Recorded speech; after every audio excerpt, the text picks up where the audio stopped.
Manipur gi Irang asigi Matangda Parliamenta Ngangba Ngamkhidabadu protocol na Yakhidabani adubu wathok asiga mari leinana Prime Minister da phaoba che thaduna meeyam gi apamba khang-hankhi haina hannagi Union Minister of State Ranjan na phongdokkhre wafam ase kong banandai bam laikai da leiba mahaki yumda pangthokiba MP Let's Fund 2023-24 gi makhada Indian Red Cross Society Manipur State Branch da ambulance manga kutsinabagi thoramda mahakna phongdokhibani mahakna makata na hai MP ama oina leiringai matamdadi tongan subject matter singda wangang bayai adubo Council of Minister da yaurabadi ministry adugi subject matter da pakumpi ba amadi ministry gi matangda wangang banatana atai di ayaba pide tangai fadaba wafam natraga isu kharadadi Council of Minister oiragasu intervention piki laibak thibadi handak Manipur da thokliba Irang asiga mari leinana wafam khara pukhatnaba honaki adubo Prime Minister Narendra Modi gi mathakta no confidence motion lakpadagi wangang bagi matam phangkhide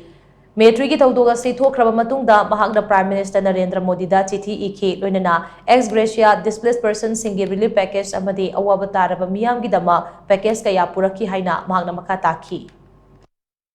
adu Manipur ki ihal hana kaja bai rajniti ju hujikang gi rajniti se haitaba adu plus North East India represent orga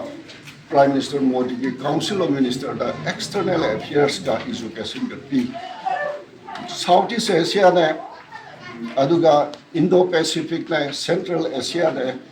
Micronesia ने अपिक बजात मैं हम सिंह से एक मोदे सिने अदु आई मणिपुर पे लाखनी ना मणिपुर से सॉफ्ट ना वा North East से सॉफ्ट ना वा आई यारिंग गई सोई तो वो नहीं अदु ना during that 3 years of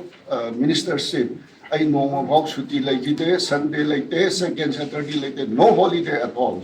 So my Toraga is Swidanava Miyamgi, Miyam and Ushidi and Tagapi with the soft and away for the Zaraki,